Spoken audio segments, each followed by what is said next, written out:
Bueno, buenos días. Este es el tercer capítulo de este podcast Teologando entre Latinos. En esta ocasión tenemos a un invitado especial. Es el fray Iván Ruiz Armenta. Él es licenciado en Teología Dogmática. Es un teólogo franciscano que está interesado o se encuentra interesado en la defensa de derechos humanos, en la promoción del diálogo entre la razón y la fe. Y él actualmente se dedica a la docencia, entre muchas otras cosas. Él es docente en el Instituto Franciscano de Espiritualidad de México, imparte materias como Historia del Movimiento Franciscano, textos legislativos, espiritualidad franciscana. También se encuentra en la docencia en el Centro Franciscano de Formación para Evangelizadores Laicos. Ahí da materias como Introducción a la Teología, como Teología Fundamental, Cristología y Eclesiología. También es docente en la Universidad Intercontinental. Ahí imparte materias que es la Teología Sacramentaria 1 y 2, y también es profesor en el Instituto Franciscano de Filosofía y Teología. Él imparte clases ahí de Teología Sacramentaria 1 y 2 también. Entonces, como vemos, es un invitado especial, importante, que nos puede aportar muchísimo en el tema de hoy, que es el pensamiento crítico en la fe. Y rápidamente presentarnos nuevamente. Mi nombre es Abigail, soy estudiante de Ciencias Religiosas y me encuentro cursando el 5º semestre. Yo soy Magdalena, soy religiosa de María Inmaculada y también me encuentro estudiando Ciencias Religiosas en el 5º semestre.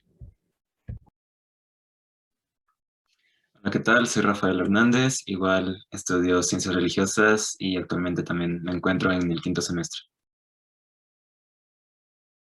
Bueno, antes de comenzar formalmente con el tema que es el pensamiento crítico en la fe, creo que como equipo hemos elegido este tema y lo hemos invitado a usted, Fray, porque consideramos que el pensamiento crítico en la fe, lejos de que solo sea un objeto de estudio que se lea, es algo que nos debe como llamar, invitar a ejercerlo, y mucho más aún dentro de las religiones, porque creo que a veces se puede pensar que la comunidad no es religiosa o que la religión es algo lejano o es algo ajeno a nosotros, y por lo tanto el pensamiento crítico pues no cabría a hacerlo dentro de las religiones o no tendría importancia. Pero creo que como estudiantes de ciencias religiosas y también como creyentes, creemos que es importante el pensamiento crítico en la fe, y en el capítulo de hoy veremos, en el episodio más bien de hoy veremos por qué es importante, y desde su punto de vista vamos a explorar diferentes fases de este pensamiento crítico. Entonces, pues con esto damos comienzo formalmente al episodio. En este sentido, pues, de la fe católica, nos preguntamos, pues eso, si la fe católica realmente promueve este pensamiento crítico en la fe, y queremos, pues eso, ¿no? Que nos ahonde en ese pensar y que nos motive o nos haga encauzar esto hacia nuestra fe, ¿no? Sí, tendríamos nosotros que partir de una de las máximas patrísticas: comprender para creer y creer para comprender. Una frase que los padres de la Iglesia presentaron mucho, porque ellos, como ustedes han de saber, ya empiezan a releer nuestra fe desde otros lenguajes, desde otras culturas, y eso les obliga de inmediato a ocupar la razón. No puede ser de otra manera, pero no solamente ocupar la razón por uno ocuparla, sino ocuparla desde la fe. Y entonces ellos van a hacer este juego entre el creer para poder inteligir la fe, pero comprendo mi fe racionalmente para poder creer con mayor profundidad y con mayor solidez. Eso es algo fundamental que nos presentan los padres y que la iglesia ha venido manejando, ¿no? En algunos momentos históricos menos, en algunos momentos históricos más, pero que al final de cuentas necesitamos tener. Y sobre todo va a ser a partir de la ilustración, de la era de la razón, donde la teología queriendo y no y más obligada que de querer, se ve forzada a poner nuevamente todo este pensamiento crítico sobre la fe, a partir de las críticas hasta cierto punto muy válidas que vienen desde fuera de la Iglesia Católica y que zarandean a la misma Iglesia y que ésta necesita dar razón de la fe, ¿no? Entonces tendríamos que partir desde ahí. Necesitamos comprender nuestra fe para creer mejor y necesitamos creer para comprender. De lo contrario, estaríamos estudiando, sí, si se quiere, teología, pero como si estuviéramos estudiando matemáticas o física o astrología, ¿no? Es decir, tener el conocimiento en la cabeza simplemente para eso. Y si hablamos de fe católica, no sería nuestro caso, sino más bien esta doble funcionalidad. Yo estudio mi fe para tener una fe más sólida. Ok, en ese sentido usted nos diría que se puede ser, sí, un creyente fiel cuando se... ¿Cuándo sé qué, perdón? Cuando se ejerce el pensamiento crítico, ¿no? Desde la Sí, fe. sí, exactamente, porque también ya desde ahora podríamos empezar a poner las bases entre dos corrientes que nada traen de bueno a la iglesia. Uno es el racionalismo y otro el fideísmo. Dos contrapartes muy polarizadas. O paso todo por la razón y si la razón no me dice algo, lo dejo eliminado, o absolutamente todo lo que me dice quien sea, pero que pertenezca a la iglesia es válido.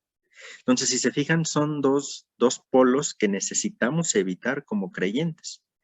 Por eso, la fe necesita estar mediada por la razón, pero también la fe necesita ser una experiencia de vida, ¿no? Y a partir de ahí, por eso, esta interrelación entre comprender la fe y creer, ¿no?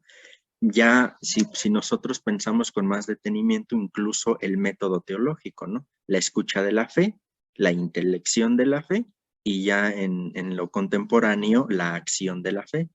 Entonces, como vemos, como método teológico siempre ha estado la intelección de la fe, ¿no? Insisto, en unos momentos históricos más, en unos momentos históricos menos, pero ahí siempre ha estado presente.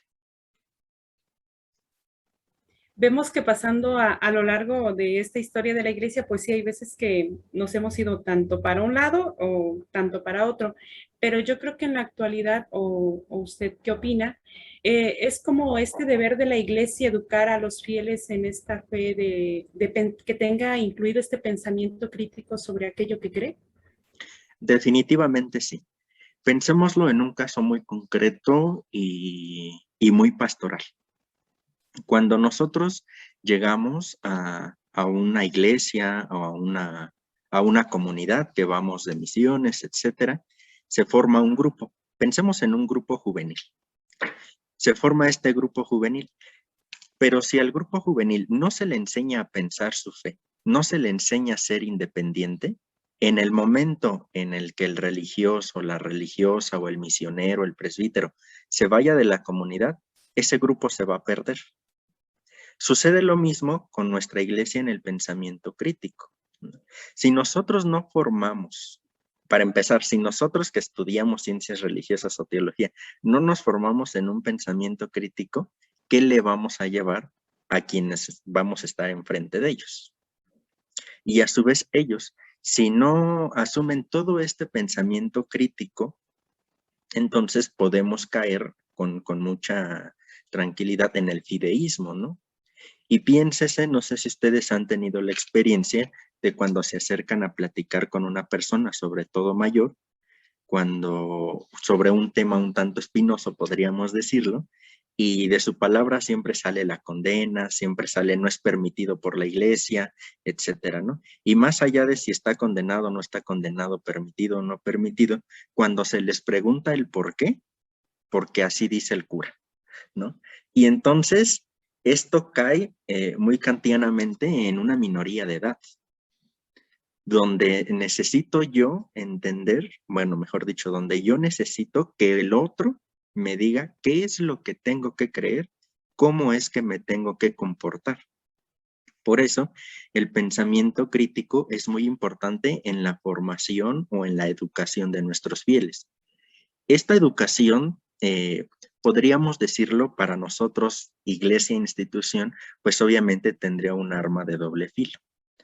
¿Por qué? Porque cuando nosotros formamos verdaderamente a los fieles, el día en que nosotros digamos una barbaridad en el ambón, en un tema o en una reunión en la que ustedes me digan, el laico va a poder levantar la mano y decir, oiga, fray, eso que está usted diciendo, creo que no es así, ¿no?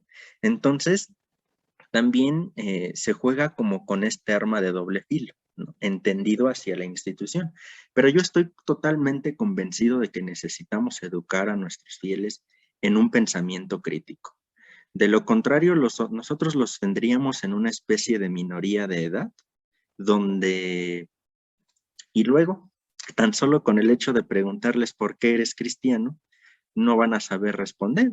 O si acaso, pues porque mi mamá, mi papá, mi abuelito, quien sea, me educó en esta fe. Y punto. Pero la idea es que precisamente cuestionemos lo que creemos, pero no un cuestionar en cuanto a querer tirar, ¿no? O rechazar simplemente, sino un cuestionar para hacer más sólida la fe. Ese me parece que sería el punto de quiebre, ¿no?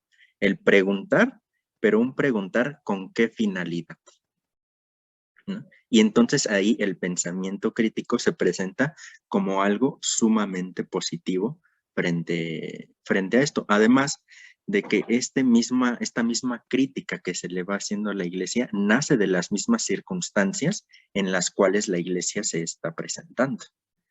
No es, si lo vemos desde los evangelios, no son las mismas preocupaciones de Marcos que las de Mateo, o las de Lucas o las de Juan, ¿no?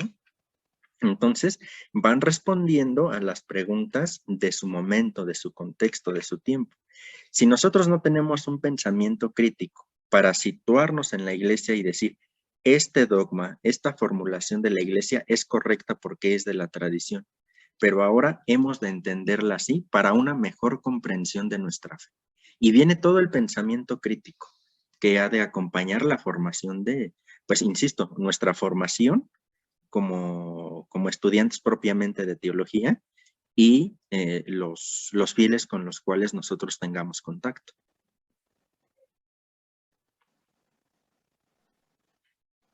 Muy cierto. Yo considero que sí es bastante fundamental.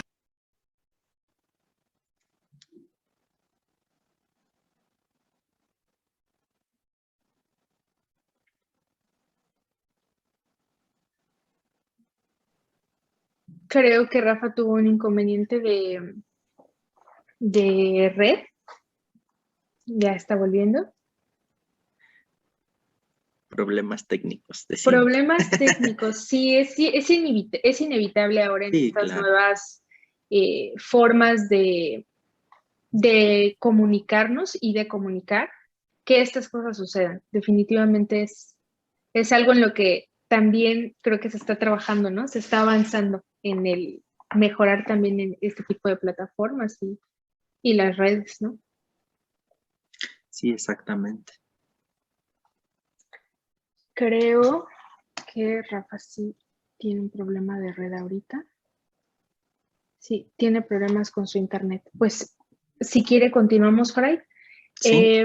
Lo siguiente respecto a lo que dice sobre que el pensamiento crítico no debe de ir encaminado hacia la destrucción, como a destruir lo que está, sino como en búsqueda de mejorar. La siguiente pregunta sería, ¿hay un límite dentro del pensamiento crítico en la fe? Es decir, ¿hay algún límite o alguna parte dentro de la doctrina, enfoquémonos o limitémoslo a lo cristiano, y limitémoslos aún más a la Iglesia Católica, en donde el pensamiento crítico ya no se pueda ejercer, o donde ya el creyente dice, por ejemplo, en el tema de, voy a dar ejemplos, en el tema de la Trinidad, ¿cabría ahí el pensamiento crítico? Sí, por supuesto que sí cabría en la cuestión de cómo se relaciona la Trinidad, ¿no? Y nosotros tenemos una palabreja por ahí, la perijóresis, ¿no? Que es esta relación intrínseca entre las personas, etcétera. Pero lo cierto es que aquí se nos presenta como un límite a este pensamiento crítico, el otro contraparte que les presentaba, ¿no? Si en la anterior pregunta, no educamos a los fieles y les decimos esto es lo que tienes que creer, fideísmo. Por el otro lado, si todo lo queremos pasar por el tamiz de la razón y que queremos casi que uno más uno más uno más uno sea otra vez uno porque tenemos 3 personas en un solo Dios, etcétera, es donde el pensamiento crítico no cabe. No cabe en el sentido de que esto se convertiría ahora en un racionalismo.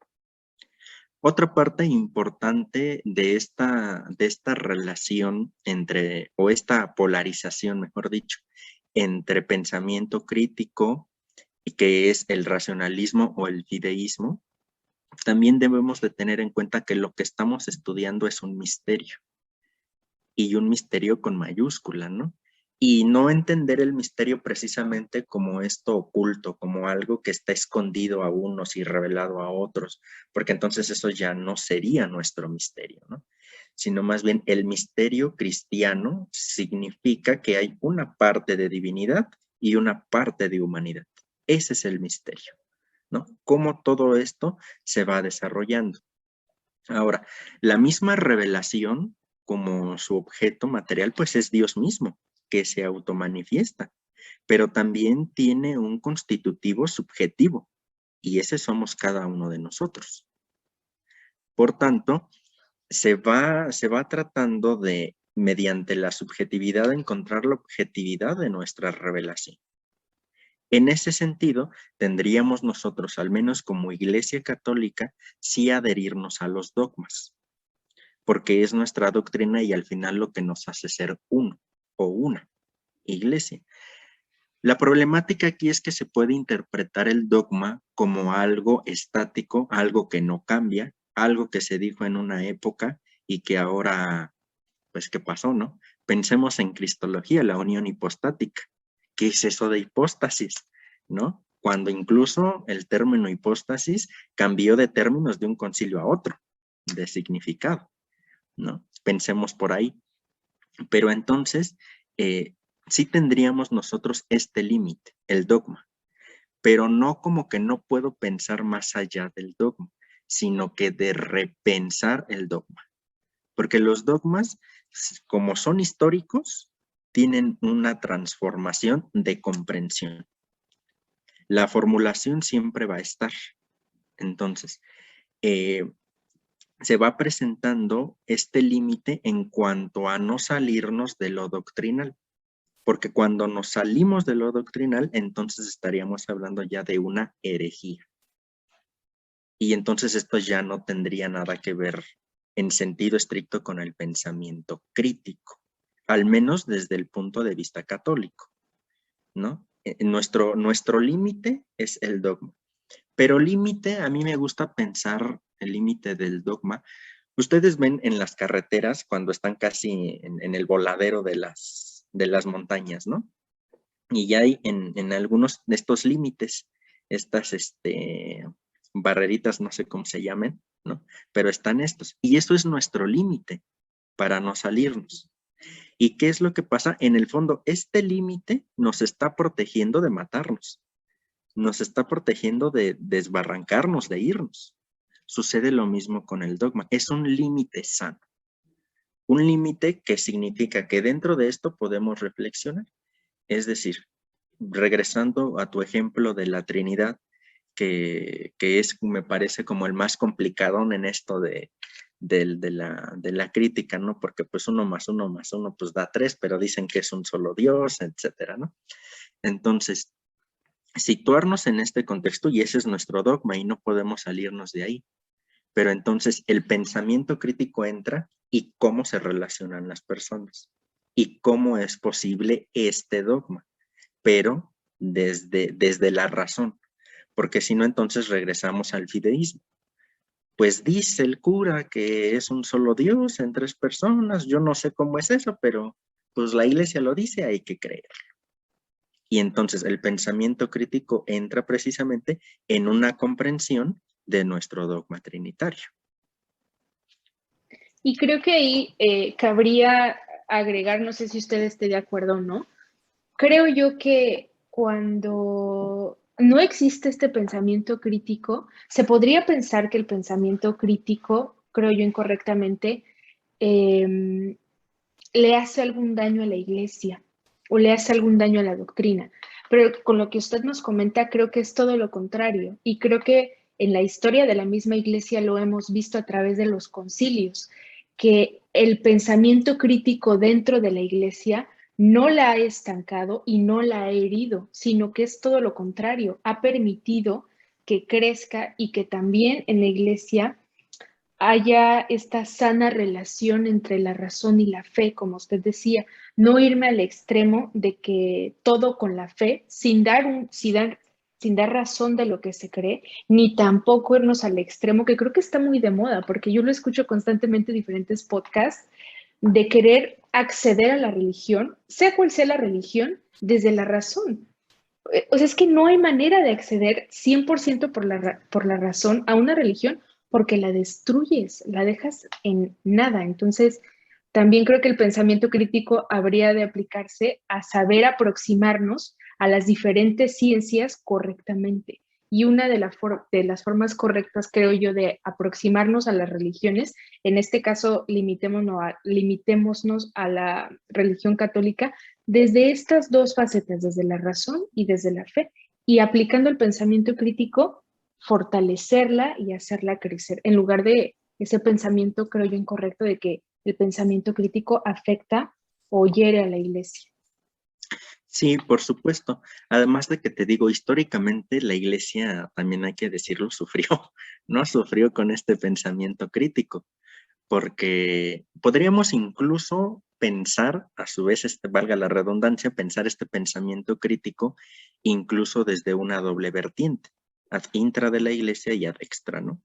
Ad intra, incluso se suele decir mucho que la Edad Media, por ejemplo, es el periodo del oscurantismo y de tantas cosas de etcétera, ¿no?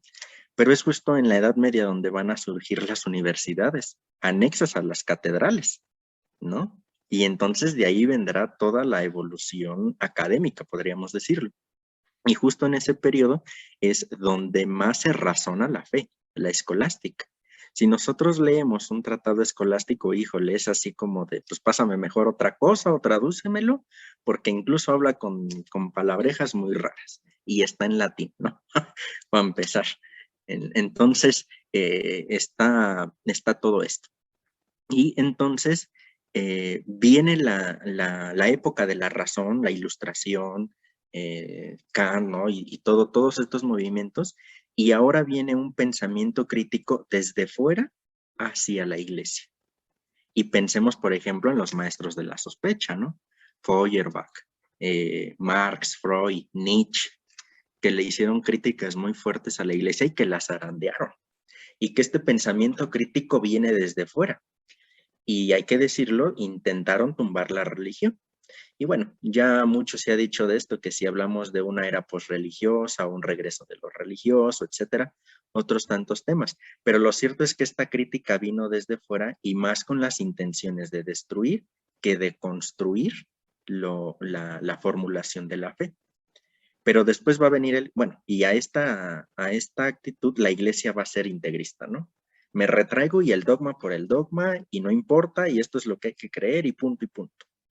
Vendrá el Concilio Vaticano II y vendrá toda la apertura, donde el pensamiento crítico cabe e incluso los pensamientos desde fuera que intentan destruir han de decir algo de la iglesia y no tomarlos como lo que está pasando, ¿no? Sino algo que nos concientiza, nos sitúa y nos dice, aquí hay algo. ¿Es cierto o no es cierto? ¿No? Entonces, pues bueno, ahí estaría todo esto. Muy, muy cierto. En un, bueno, usted menciona esa importancia en la historia y en un análisis a la historicidad, pues vemos a este, este personaje bastante controversial que es Martín Lutero. Este, ¿usted de qué manera, usted de qué manera diría que Martín Lutero influyó en nuestra iglesia? Pues mira, de entrada hay que agradecerle a Lutero que todos tengamos una Biblia en nuestra casa. Me parece que eso es lo fundamental que hay que agradecerle a Lutero, ¿no? Porque ustedes han de saber, ¿no? Que incluso antes de Lutero, muy pocos tenían una escritura, porque era un estudio reservado a los clérigos y punto. Y viene toda esta perspectiva de Lutero muy humanista, ya un tanto ilustrada es el momento, etcétera. Y Lutero justo hace eso, ¿no? Una crítica de pensamiento a la fe y a mucho de lo que se está haciendo. Y todo va comenzando por ahí de las indulgencias, de las famosas indulgencias, ¿no? Donde la iglesia en ese momento las daba, pero a cambio de un sobrecito. Entonces se empieza a tener la idea de que la iglesia vende la salvación, cuando la salvación es gratuita. Y entonces Lutero viene a decir eso. ¿Por qué estás vendiendo la salvación? Insisto, la iglesia, trastocada ya de tantas controversias exteriores y eso, su postura fue, me retraigo, y esto es la fe, y esto, y esto, y esto, y esto, ¿no? Entonces, Lutero, yo creo que nació en un mal tiempo Lutero, ¿no? Su pensamiento, algunas de sus cosas son muy rescatables, y yo la que más rescato es justo esto, ¿no? Que gracias a él, su iniciativa de la sola escritura, aún a pesar de lo que eso significa dogmáticamente para el catolicismo, ¿no? Porque también ahí tiene sus bemoles, pero tiene este logro, ¿no? Que a partir de Lutero se empieza el mejor estudio de la Biblia. De hecho, por mucho tiempo, estas iglesias reformadas le llevaron una delantera tremenda a la Iglesia Católica en el estudio bíblico y exegético. Entonces, prácticamente si había que estudiar algo de la Biblia, ibas a estudiar teología protestante, por decirlo así. Claro, releído desde el tamiz católico, ¿no? Pero bueno, ahí está presente todo esto. Entonces, Lutero me parece que nació en un mal tiempo. Algunas de sus ideas quizá podríamos ser rescatadas. Incluso ha habido muchos coloquios y foros teológicos donde se ha intentado rescatar muchísimo la figura de Lutero, ¿no? La cuestión con Lutero fue pues que lo que les decía, ¿no? Al pensar críticamente su fe en un contexto eclesial donde no era el pan de cada día, viene entonces el rechazo. Lutero se hace más sólido en su pensamiento y entonces para la Iglesia Católica cae en lo que, como les decía, la herejía, ¿no? Y luego, por tanto, hay que excomulgarlo de la Iglesia. Pero más allá de todo este proceso también histórico de pensamiento y demás, yo creo que a Lutero hay que agradecerle que nos regresó las indulgencias plenarias gratuitas y que todos tengamos una escritura en nuestra casa y pues todo este estudio bíblico, ¿no? Han de saber que de los mejores biblistas son alemanes. Entonces, pues bueno, tiene toda la escuela luterana.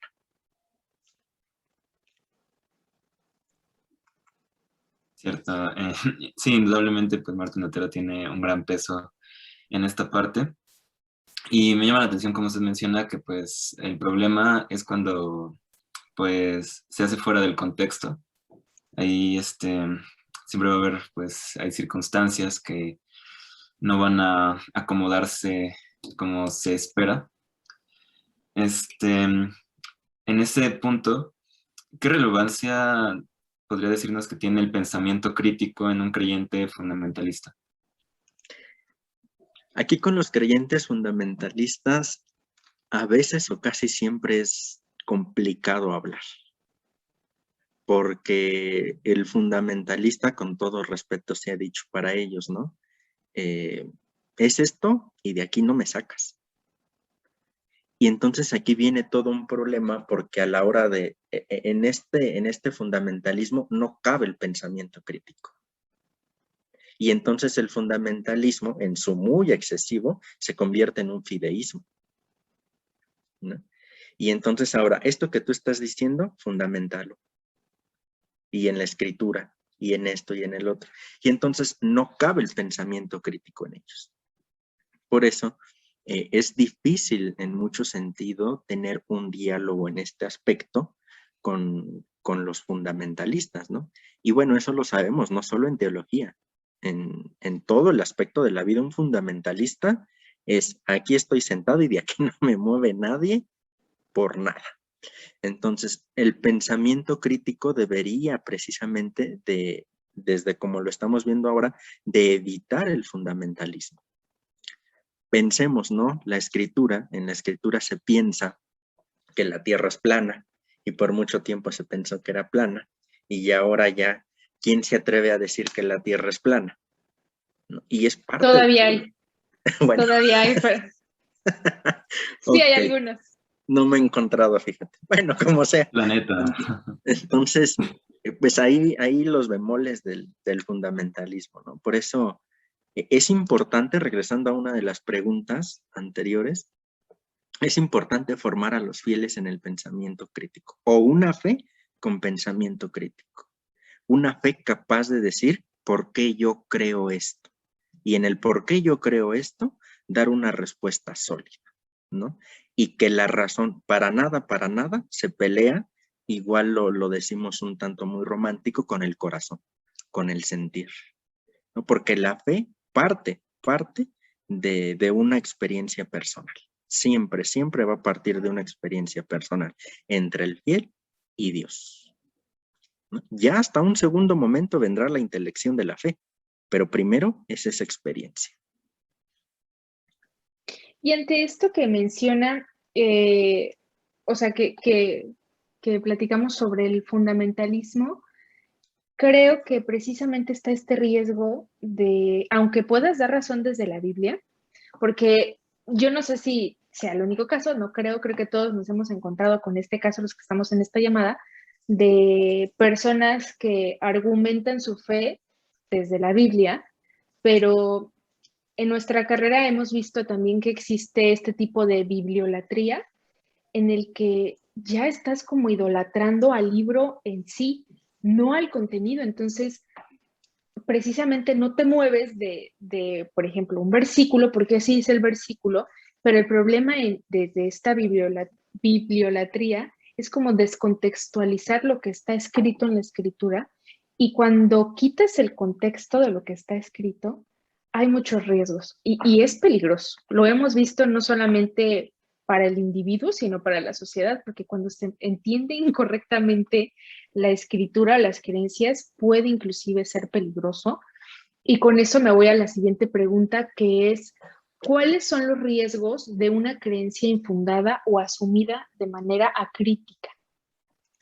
Sí, justo esto, ¿no? Situarnos y no movernos.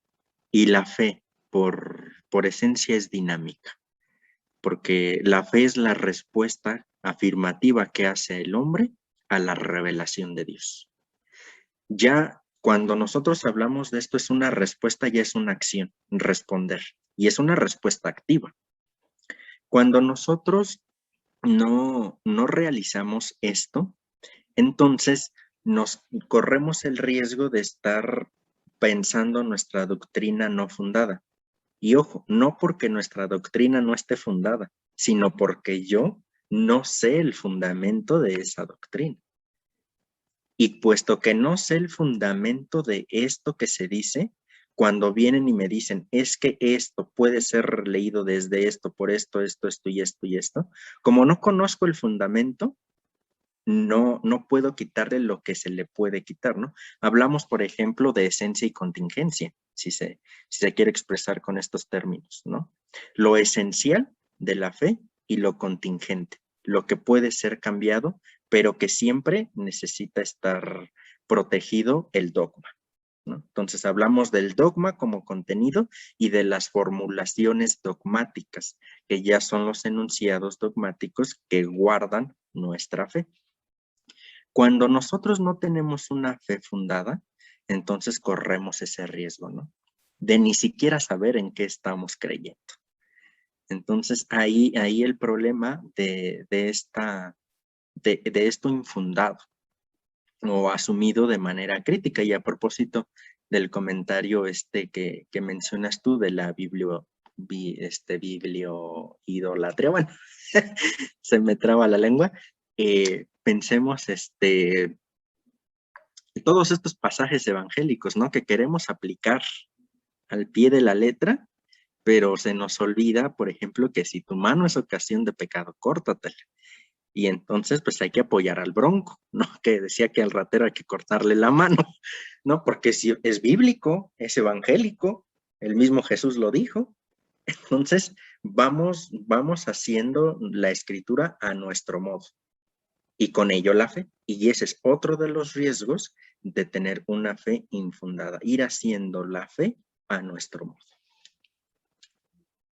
Sí, qué importante es eso que dice, o sea, cómo hacer, o sea, cómo quitarle el contexto y el valor y, como usted dice, los fundamentos a un texto de la Sagrada Escritura o una creencia fuera de la religión cristiana es peligrosísimo, porque, digamos, o sea, en Latinoamérica, y me voy a limitar otra vez a México, hay un alto porcentaje de creyentes que están en la Iglesia Católica. Imaginemos que se cree de esta forma. Apoyaríamos a un político que trae una idea que de alguna manera va a dañar a la sociedad. Entonces, ¿cómo una creencia puede escalar a una sociedad de forma peligrosa, ¿no? Y dañina?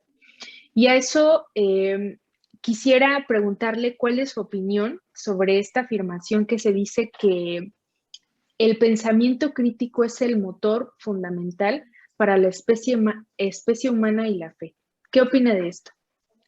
Sí, podríamos entender como motor fundamental en cuanto a hacer converger al mismo ser humano y a la fe.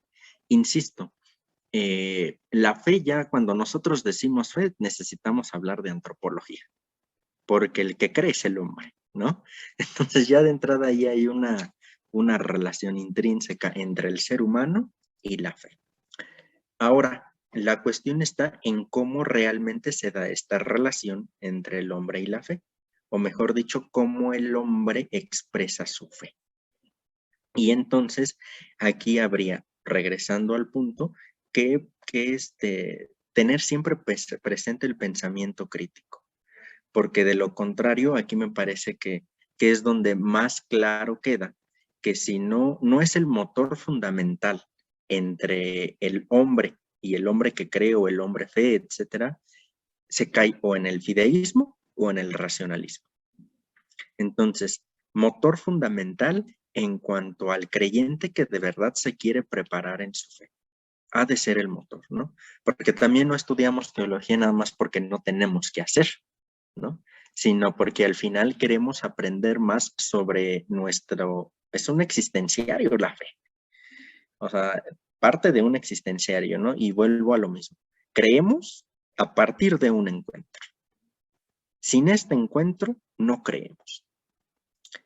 Pero este creer también está en el pensamiento crítico, ¿no? Podríamos resumirlo en una palabra. Es válido, en una frase, es válido creer lo que es posible creer, lo que es creíble. Lo que no es creíble no tiene razón, no tiene sentido creerlo. Solamente hemos de creer lo que es digno de ser creído, ¿no? Y con eso el pensamiento crítico está presente. Digno de ser creído, ya estás hablando de un proceso previo de juicio de si es o no es creíble. Entonces ya de entrada ahí está este motor fundamental, el pensamiento crítico, en cuanto a que el hombre ha de tener una correcta fe. Sí, y estoy de acuerdo con usted que de acuerdo a eso es que el pensamiento crítico es el motor fundamental Y ya para conducirnos a la conclusión, me gustaría ahora resumir todo esto que ya hemos hablado desde si en la actualidad la Iglesia Católica promueve el pensamiento crítico hasta irnos a hablar sobre Lutero y sus aportes. Ahora quiero aterrizar todo esto que hemos conversado a nuestra actualidad y cómo es que usted cree que el pensamiento crítico puede ayudarle al creyente no solamente a experimentar él personalmente su fe desde una forma genuina y también buena, pero no solamente para él, sino para los demás. Sí, mira, aquí nosotros hemos de ser conscientes de que como iglesia estamos insertos en una comunidad. Entonces, mucho se ha dicho que la salvación es individual o personal, dependiendo del término o el énfasis que se le quiera dar, ¿no? Eso es cierto, la salvación es personal, pero nos vamos a salvar en la comunidad. Y la comunidad necesita ser un medio de salvación. De lo contrario, entonces, pues vámonos al desierto y que cada quien agarre su cacho de tierra y ahí nos quedamos, ¿no? Además de que el ser o la dimensión de alteridad es constitutiva de todo ser humano, ¿no? El ser humano para desarrollarse se tiene que desarrollar con otros. Yo me sé alto, gordito, moreno, etcétera, porque me puedo, entre comillas, comparar con otro. Si no tuviera ese otro, yo no sabría ni que soy alto, ni que soy gordito, flaquito, etcétera. No. Pasado al pensamiento crítico, entonces se ha de tener en cuenta que lo que se está estudiando es el misterio, por tanto no puede ser absorbido del todo, pero que dependiendo de este misterio, llamado Dios por nosotros, también se sobrevienen unas normas de conducta personal y de conducta comunitaria, para salvaguardar precisamente la sana convivencia entre la comunidad. Si nosotros no pasamos también por ello el pensamiento crítico, entonces también podríamos estar hablando de una ley heterónoma, una ley que me viene desde fuera y una ley que yo necesito aceptar porque alguien me la está imponiendo. Cuando yo me doy cuenta a través de todo este pensamiento crítico que Dios presenta su proyecto y que es el hombre mismo quien va formulando sus preceptos o sus normas menores, me doy cuenta que esta norma, este precepto o esta acción está puesta para otro fin. Regresando al ejemplo del límite, ¿no? Ahora pensemos en un semáforo. ¿A quién de nosotros le gusta encontrarse una calle llena de semáforos cuando lleva prisa? A nadie, ¿no? Y entonces decimos cosas contra el semáforo, que qué feo, que los quiten, que quién sabe qué, que no sé qué tanto, ¿no? Pero si quitan esos semáforos en el cruce de las calles nos podemos matar. Y entonces ahí se va generando todo esto. Por eso el pensamiento crítico va a ayudar a entender mejor la fe y los preceptos que se derivan de esta fe, no como una ley externa, sino como una ley que nace del corazón por respuesta a Dios. Pero, insisto, todo esto no podríamos nosotros entenderlo si no habláramos desde el pensamiento crítico, porque entonces hay que regresarnos a la normativa de la Sagrada Escritura y lo que dice ahí hay que hacerlo. Y entonces, ¿cuántos de nosotros ya estuviéramos mancos y cojos o tuertos, ¿no? Entonces, por ahí sería. Bueno, creo que durante este diálogo que hemos tenido, creo que hemos aprendido que el pensamiento crítico no lleva a nadie a estancarse, ni mucho menos a generar ningún mal. A veces este pensamiento crítico ayuda a establecer precisamente esto, haciéndolo de forma más ilustrativa, este tipo de semáforos o este tipo de protección para no dañarnos, inclusive ni como miembros de una iglesia ni como miembros de una sociedad. Entonces, ya para concluir esta sesión, me gustaría preguntar a mi compañera Magdalena, a mi compañero Rafael y a usted, Fray, si quisieran sintetizar lo que hemos conversado el día de hoy, quizás también como una invitación hacia los demás en favor del pensamiento crítico. Sí, justo eso, ¿no? Tendríamos que evitar, bueno, poner como una de tus preguntas decía, ¿no? El pensamiento crítico como fundamento en cuanto a saber hacer relacionar la fe y la razón. Y con ello tratar de evitar estos dos grandes polos, ¿no? El racionalismo o el fideísmo. Y al mismo tiempo hacer la invitación a que, pues, quien nos esté viendo, a que se sume, ¿no? A poder profundizar su fe. Porque además de todo esto es muy apasionante, ¿no? Ya cuando uno se mete en un tema, es sumamente apasionante la teología. Y entonces tener en cuenta que nuestra fe ha de ser también un proceso crítico. No podemos creer lo que no sea digno de creer, porque de lo contrario no seremos auténticos creyentes, ¿no? Sería, yo creo que por ahí, una especie de síntesis respecto a estas preguntas. Ni todo razón, ni todo fe. Un justo medio, ¿no? Un justo medio. Y que además se nos presenta como virtud, tanto en la tradición filosófica como en la tradición creyente, ¿no? La virtud, el justo medio. Y entonces, eso sí, privilegiando y entendiendo que nuestra fe, todo este proceso van a ser de un encuentro también. Eso es fundamental, o sea, que la razón, aunque por ahí pase la fe, no necesita ser solo razón, sino partir de la experiencia personal. Y yo creo que eso yo creo que lo más importante en este razonamiento de la fe, porque ciertamente lo que vamos aprendiendo, lo que llevamos estudiando, es que el ir razonando, el ir siendo críticos con lo que creemos, nos ayuda también a amar de manera más profunda pues a ese Dios en el que creemos, ¿no? Y pues lo vamos viendo también en el estudio de las Sagradas Escrituras, lo vemos con mayor amplitud y decimos, wow, esto sí realmente, si antes me atraía este texto, ahora me atrae más porque me habla más de esta historia de Dios, no solo conmigo, sino con un pueblo que ya me precede y que también Dios lo ha ido acompañando y lo ha ido amando desde siempre, ¿no? Y creo que sí, se aterriza o ahí donde la razón ya no puede llegar, es ahí donde entra también esta fe y donde la oración y este encuentro con este Dios es donde nos sostiene y nos ayuda a creer más. Sí, estoy con Magda en esta parte. Gracias por sus palabras, Fray. Considero que sí es importante, pues, tener ese pensamiento crítico, hay que promoverlo y de esa manera, pues, tener una educación en ese pensamiento crítico para, pues, saber por qué se está utilizando y cómo utilizarlo, pues, para así poder evitar tener una fragilidad en la fe y así, pues, más bien tener una fe verdadera. Y esto.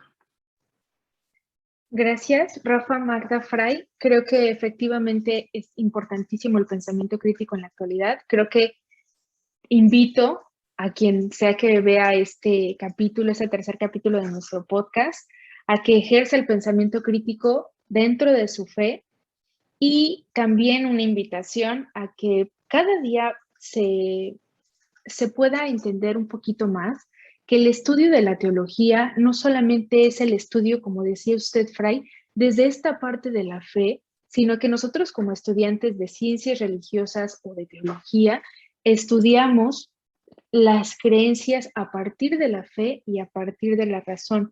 Entonces también quisiera aprovechar este espacio para hacer una invitación a todo aquel que se encuentre con esta inquietud de estudiar lo que se cree y no solamente me quiero limitar al cristianismo, sino de estudiar teología o alguna otra religión. Las religiones se estudian y creo que es propio y correcto estudiarlas desde la fe y desde la razón para así ser creyentes que no solamente se beneficien a sí mismos, sino beneficien a la sociedad promoviendo valores que nos lleven hacia un crecimiento y no hacia un pique. No sé, ya, Fray, si nos ayude con unas palabras para cerrar este tercer capítulo de nuestro podcast Teologando entre Latinos. No, pues primeramente agradecerles la invitación a dialogar aquí con ustedes. Ha sido muy, muy ameno y sobre todo muy ecuménico, ¿no? Ya conociendo como la partida de cada uno de ustedes, me parece que justo esto es un ejercicio de pensamiento crítico, ¿no? Justo esto. Cómo desde nuestras diferentes formaciones, previas a lo que ahorita estamos estudiando o a lo que estudiamos, ¿no? Todas estas formaciones se van generando como un pensamiento crítico. Crítico en cuanto a que me siento a pensar lo que el otro me está diciendo, a ver de qué manera encaja esto con lo que yo creo, con lo que yo he estudiado, con lo que yo pienso.